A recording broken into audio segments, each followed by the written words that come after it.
네, 이어서 전문가와 함께 상황 살펴보도록 하겠습니다. 반기성 YTN 재난자문위원 K-클라이밋 대표와 함께 이야기해 보도록 하겠습니다. 대표님 나와 계십니까? 네, 안녕하세요. 지금 비상부터 짚어보겠습니다. 어떻습니까? 현재 기상 레이더를 보시면 장마 전선의 강한 뒷구름대는 북한의 북쪽 지역으로 들어가고 있죠. 그리고 서울 지역으로도 다소 강한 뒷구름대가 지금 지나가고 있는 걸 볼 수가 있는데 6시 현재 인천 지역이 135mm, 영종도가 113mm, 김포가 108mm, 파주가 90.5mm의 많은 비가 내렸고요. 최근 1시간 동안 가장 많은 비가 내린 곳은 경기 일동 지역으로 1시간에 58.5mm의 극한 호우가 내렸습니다.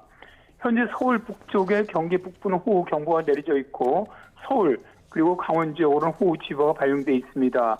이 호우 예비특보는 경기 남부, 강원 중남부, 충남, 충북 북부 지역으로 내려져 있고요. 예.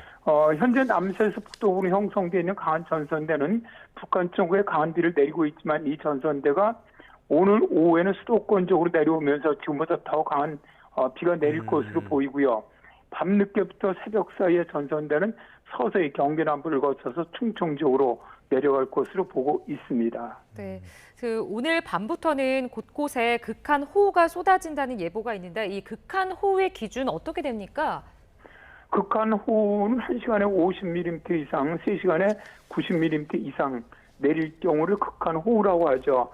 이거는 이제 지금까지 기상청에서 이제 호우주의보나 호우경보 수준으로는 최근에 이렇게 이제 많은 비가 순간적으로 쏟아져 내리는 것을 표현할 방법이 없다. 그래서 2023년에 처음으로 도입을 해서 현재는 극한 호우라는 표현을 쓰고 있는데 예. 오늘 같은 경우는 현재 경기 일동 지역에는 시간당 50mm 이상의 극한 호우가 내리고 있고 오늘 또 예상되는 많은 지역들은 시간당 30에서 50mm 이상의 호우가 예상을 하고 있거든요. 예. 그러니까 이러한 비 피해가 많이 있을 것으로 보입니다. 비 피해 주의할 점 잠시 뒤에 조금 더 살펴보도록 하겠고요. 말씀하셨던 극한 호우 지금도 이미 오고 있다는 점 다시 한번 전해드리면서 안전 유의에 당부드리도록 하겠습니다. 자, 이번 장맛비 이제 장마가 시작됐다 이렇게 봐야 될 것 같은데 장맛비 언제까지 이어집니까? 일단 장마가 올해 좀 늦게 시작을 했죠. 평균보다 이제 대체로 한 일주일 정도 늦게 시작을 했는데 예.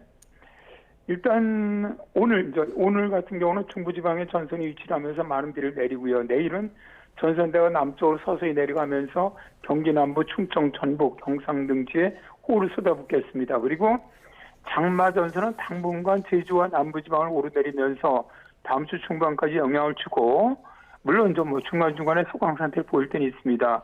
그리고 이제 다음 주 후반이죠. 다음 주 금요일서부터 장마전선이 다시 중부지방으로 북상하면서 수도권 지역으로는 주말에 다시 영향을 줄 것으로 일단 예상을 하고 있습니다. 그리고 올해 장마 같은 경우는 일찍 시작을 했지만 끝나는 시기는 평년보다 비슷하거나 약간 늦을 것으로 보고 있습니다. 그래서 제주지방은 7월 24일 전후, 중부지방 같은 경우는 7월 말 한 30일 정도 전후에 장마가 끝날 것으로 예상을 합니다. 방금 말씀을 하셨듯이 이번 장마가 좀 예년보다는 좀 이른 편이라고 말씀해 주셨는데 이전과 다른 좀 특징 저희가 알고 있어야 될 게 있을까요? 일단 올해 장마는 굉장히 특징적인 것이 평년보다 빠르다는 것이죠. 네. 이게 상당히 이례적이고요. 기상청 공식 자료가 1973년 이후 자료인데 제주 지역은 2020년이 가장 빨랐고 역대 두 번째로 빠른 장마고요. 중부지방 같은 게 역대 가장 빠른 장마입니다. 지금까지 가장 빨랐던 중부지방이 2020년에 그때는 24일에 시작했는데 이때보다 4일 정도 빠른 셈입니다. 예. 그러면 통계적으로 보면 대개 장마가 일찍 시작하면 우리는 이제 보통 장마가 한 달 정도 지속되지 않습니까? 그러다 보니까 대개 끝나는 시간도 빨라질 걸로 되게 예상을 하는데 예. 지금까지 우리나라 장마가 일찍 시작했던 해 1위에서 한 10위까지를 쭉 보면 장마가 일찍 시작한 해가 되게 늦게 끝나요. 예. 그러니까 장마가 시작한 해, 장마도 끝나는 일정도 평년과 비슷하거나 좀 늦게 끝나거든요. 예. 그 이런 걸로 본다면 일단 올해 장마는 평년보다 다소 길어지겠다. 아, 그런 예상을 좀 할 수가 있겠습니다. 예년보다는 조금 이르게 시작돼서 조금 더 오래 갈 수 있다.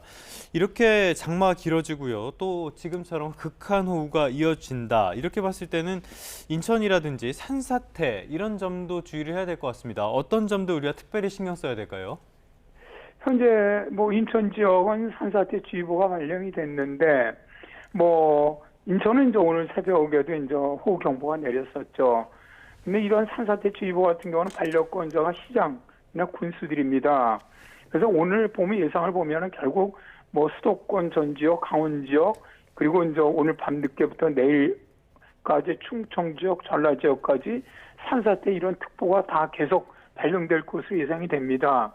현재 주의보 기준 같은 경우는 하루에 100에서 200mm 미만, 강수량은 시간당 20에서 30mm, 일강수 50에서 150mm 예상될 때 주의보가 되는데 오늘 비가 내리는 거는 많이 내리는 지역은 시간당 30mm 이상 내릴 것으로 예상되기 때문에 네. 산사태 경보로 발령될 가능성도 매우 높습니다.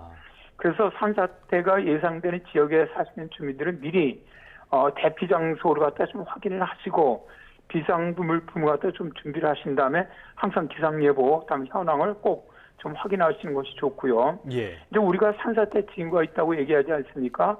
어떤 경사면에 물이 새거나 나무가 기울거나 또 집안에 균열이 생기거나 도로가 부풀어 오르거나 이런 징후가 발생하면 바로 즉시 대피하시는 것이 좋습니다. 대피하실 때는 가스나 전기를 차단한 다음에 안전한 장소, 미리 안전한 장소가 다 정해져 있죠. 예. 이런 장소로 대피를 하시고요.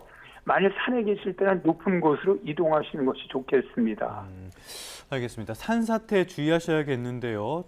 그 말고도 계속 비가 오게 되면 사실 도로에도 문제가 생깁니다. 조금 전에 들어온 소식인데요. 오늘 7시쯤에 집중호우로 인해서 계산동 계양 지하차도 양방향 통제 중이라고 하니까요.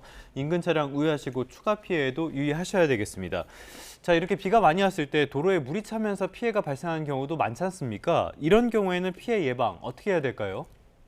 가장 중요한 것이 최근에는 이제 이 도로 2023년에 이제 그 충북 지역의 오송 지역의 그 지하차도로 아주 많은 인명 피해가 있었죠. 물이 차서. 그렇기 때문에 물론 당연히 지자체나 경찰 이런 데서는 비가 많이 호우특보가 내리게 되면은 이런 지하차도라든가 이런 쪽의 그 교통을 갖다가 통제를 하는 것이 가장 중요하고요. 그리고 일단 그 운전자 하시는 분들도 지하차도 같은 데 안 들어가시는 것이 좋습니다. 이게 왜냐하면 단시간에 비가 내리게 되면은 일단 차가 빠져나와서 막혀버리면 그대로 물에 잠길 가능성이 높거든요. 그래서 지하차도를 가급적 피하는 것이 좋고 또 이런 그 지하차도뿐만 아니라 저지대 이런 도로 같은 데도 물이 차는 경우가 많기 때문에 저지대도 피하는 것이 가장 좋습니다. 네, 알겠습니다. 여기까지 듣겠습니다. 반기성 YTN 재난자문위원 K클라이밋 대표와 함께 오늘 기상 상황 짚어봤습니다. 오늘 말씀 고맙습니다. 네, 감사합니다.